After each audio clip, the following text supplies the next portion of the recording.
সুপ্রিয় শিক্ষার্থী বন্ধুরা, এই ভিডিওতে আমরা কথা বলবো লেকচার 2 এর পার্ট 2 এর অন্তর্ভুক্ত ইউনিট 2 নিয়ে। এখানে আমরা দুটি বিষয় সম্পর্কে আলোচনা করব। Number 1 idioms and phrases and number 2 appropriate preposition। তাহলে চলো idioms and phrases এর আলোচনা শুরু করা যাক। আমাদের প্রথম যে idioms and phrases টি রয়েছে সেটি হলো ABC। ABC মানে হচ্ছে প্রাথমিক জ্ঞান। সেটা কোনো একটা বিষয়ের বা কোনো একটা সেক্টরের প্রাথমিক জ্ঞানকে বোঝানোর জন্য তোমরা ইউজ করতে পারবে। যেমন I don't have the ABC of video editing, you have the ABC of a particular subject। আরো উদাহরণ দিয়ে এখানে বোঝাতে পারি আমরা, he doesn't even have the ABC of music। তার ABC of music বা এই মিউজিকের প্রাথমিক জ্ঞানটি নেই, but he is giving many opinions about music। Okay, coming up to the second one, that is above all, সর্বোপরি।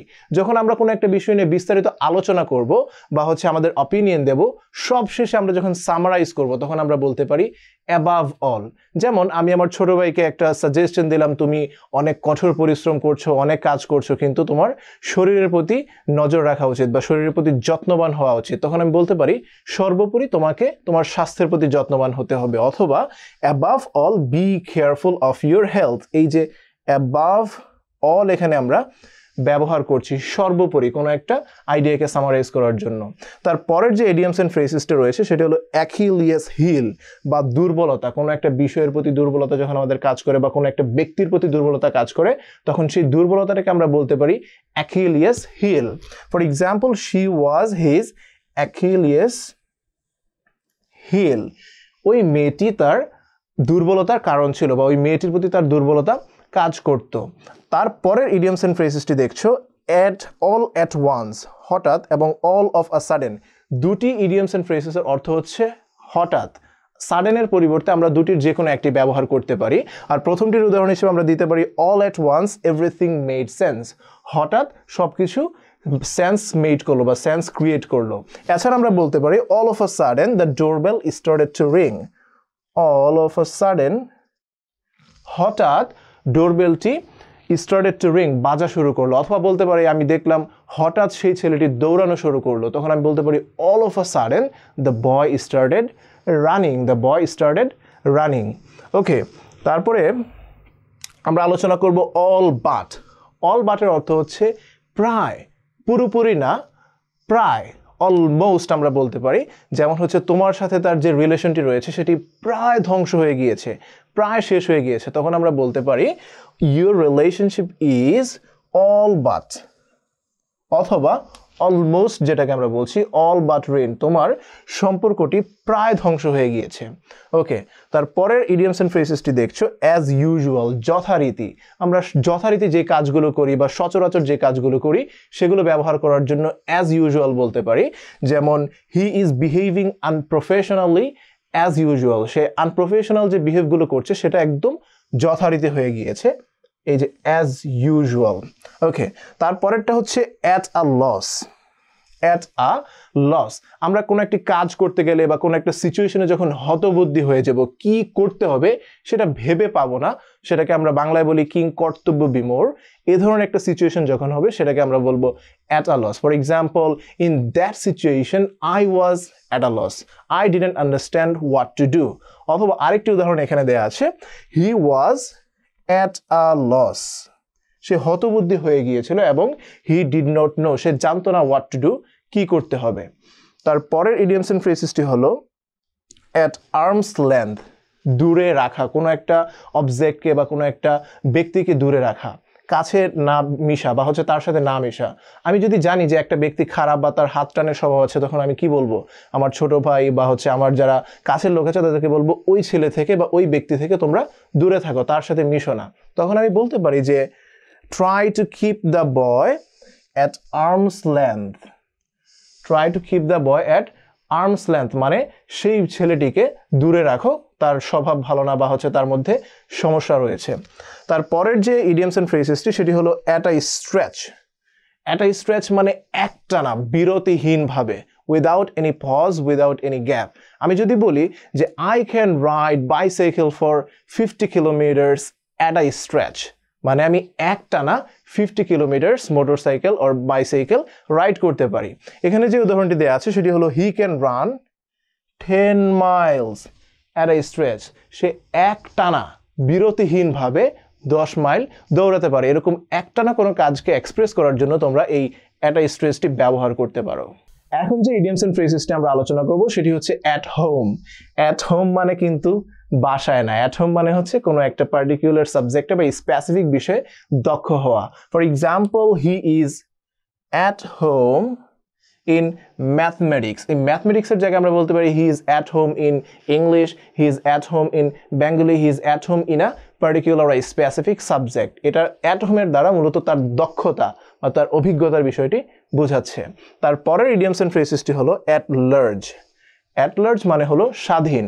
তো একটি স্বাধীন দেশের নাগরিক হিসেবে আমরা সবাই স্বাধীন। আমরা বলতে পারি as a citizen of an independent country we all are at large. অথবা আরেকটি এক্সাম্পল যদি দেই যে একজন ক্রিমিনাল, সে অপরাধ করেছে এবং সে অপরাধী হিসেবে সাব্যস্ত হয়েছে, কিন্তু পুলিশ তাকে এখনো অ্যারেস্ট করেনি বা অ্যারেস্ট করতে পারেনি, সে এখনো স্বাধীন। তখন আমরা বলবো যে the criminal is still at large. The criminal is still at large মানে হচ্ছে সেই অপরাধী বা সেই ক্রিমিনাল এখনো স্বাধীন অবস্থায় আছে। তারপরের যেটি দেখছো তোমরা অ্যাট ওয়ান্স উইটস এন্ড। এই ওয়ান্সের এখানে সেটা হচ্ছে সাবজেক্ট অনুযায়ী হবে। যদি হয় I was at my wits and, যদি আই হয় তাহলে এখানে মাই হবে, যদি হি হয় তাহলে হিজ হবে। উদাহরণ দিলে তোমাদের বিষয়টি ক্লিয়ার হয়ে যাবে। আর এই অ্যাট ওয়ান্স উইটস এন্ড মানে হচ্ছে হতবুদ্ধি। কিছুক্ষণ আগেই আমরা কিন্তু পড়েছিলাম at a loss. At a loss মানেও কিন্তু হতবুদ্ধি। উদাহরণটি দেখে নেওয়া যাক। উদাহরণটি হচ্ছে he was at his wits end. এই যে দেখো এখানে হিজের জায়গায় এখানে যদি আমি আই ব্যবহার করি তাহলে হবে আই ওয়াজ অ্যাট মাই। যদি এখানে উই হতো তাহলে হতো we were at our. Subject অনুযায়ী এই জিনিসটা চেঞ্জ হবে। দেন উইটস অ্যান্ড বলে বাকি বাক্যটা তুমি বলে দিতে পারবে। তাহলে সম্পূর্ণ বাক্যটি হচ্ছে he was at his wits and he did not know what to do. সে হতবুদ্ধি হয়ে গিয়েছিল এবং সে জানতো না কি করতে হবে। আচ্ছা, তারপরের যে ইডিয়মস এন্ড ফ্রেজেসটি রয়েছে সেটি আমরা দেখে নিচ্ছি। সেটি হলো অ্যাট র্যান্ডম। অ্যাট র্যান্ডম মানে হলো বেপরোয়াভাবে, কোনো কিছু তোয়াক্কা না করে বা পরোয়া না করে। যেমন সে খুব বেপরোয়াভাবে গাড়ি ড্রাইভ করছিল, সে খুব বেপরোয়াভাবে কাজটি করছিল, অথবা সে বেপরোয়াভাবে বলটি হিট করছিল। You see the example, he hit the ball at random. He hit the ball at random. সে খুব র্যান্ডমলি বা বেপরোয়াভাবে বলটি হিট করছিল। ওকে, তারপরের যে ইডিয়মস এন্ড ফ্রেজেসটি রয়েছে সেটি হলো ব্যাড ব্লাড। ব্যাড ব্লাড মানে কি খারাপ রক্ত? না, ব্যাড ব্লাড মূলত এখানে খারাপ রক্তকে বোঝাচ্ছে না। মূলত এর মাধ্যমে আমরা যে মিনিংটি পাচ্ছি সেটি হলো মনোমালিন্য। মনোমালিন্য সেটা দুজন ব্যক্তির মধ্যে হতে পারে। For example, now there is a bad blood between you and me. তোমার এবং আমার মধ্যে মনোমালিন্য রয়েছে, আমাদের সেটি ডিসকাস করে মিটিগেট করতে হবে বা সমাধান করতে হবে। ওকে, তারপরের ইডিয়মস এন্ড ফ্রেজেসটি আমরা দেখে নিচ্ছি। Bad of roses. Bad of roses মানে হচ্ছে আরামদায়ক অবস্থা। আমাদের লাইফে আমরা কিন্তু অনেক স্ট্রাগল করতে হয় সাকসেসফুল হওয়ার জন্য বা লাইফে ইস্টাবলিশ হওয়ার জন্য। আমাদেরকে অনেক আপস অ্যান্ড ডাউনস পার হয়ে দেন যে সাকসেসফুল হতে হয়। দ্যাট মিনস হচ্ছে আমাদের লাইফটা একটা ব্যাড অফ রোজেস না। আমরা বলতে পারি life is not a bad of roses. Life is not a bad of roses. তারপরের ইডিয়মসটি দেখছো তোমরা যে বিট ব্ল্যাক অ্যান্ড ব্লু। কালো এবং নীলকে মারা না, প্রচণ্ডভাবে কাউকে যখন প্রহার করা হয় তখন আমরা বলতে পারি বিট ব্ল্যাক অ্যান্ড ব্লু। যদি একটা চোর গণপিটুনি খায় বা চুরি করে ধরা খায়, সেটা প্রকাশ্যে ধরা খায়, তখন তার যে প্রহার করা হয় সেটা খুব চরম লেভেলের হয় বা সিভিয়ার হয়। সেজন্য আমরা বলতে পারি they beat the thief black and blue. Black and blue বলতে এখানে চরমভাবে বা প্রচণ্ডভাবে প্রহার করাকে বোঝানো হচ্ছে। তারপরের ইডিয়মসটি হচ্ছে ব্ল্যাক শিপ। ব্ল্যাক শিপ বলতে এখানে কুলাঙ্গার বোঝানো হচ্ছে। প্রত্যেকটা ফ্যামিলির একটা বংশের একটা গৌরব বা মর্যাদা থাকে। যখন কোনো ব্যক্তির কুকর্মের কারণে বা হচ্ছে একটি অসৎ কর্মের কারণে সেই ফ্যামিলির বা সেই বংশের মান মর্যাদা সব চলে যায়, তখন সেই ব্যক্তিটিকে আমরা বলে থাকি কুলাঙ্গার।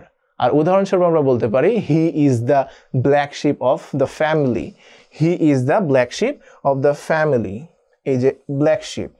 তারপর হচ্ছে বাই অল মিনস, সর্বপ্রকারে এই কাজটি তোমাকে করতে হবেই, অ্যাট এনি কস্ট, এভাবে না হলে অন্য আরেকটা ওয়েতে, ওই ওয়েতে না হলে আরেকটি ওয়েতে তোমাকে কাজটি করতে হবেই। তখন আমি বলতে পারি try to do it by all means, try to do it by all means.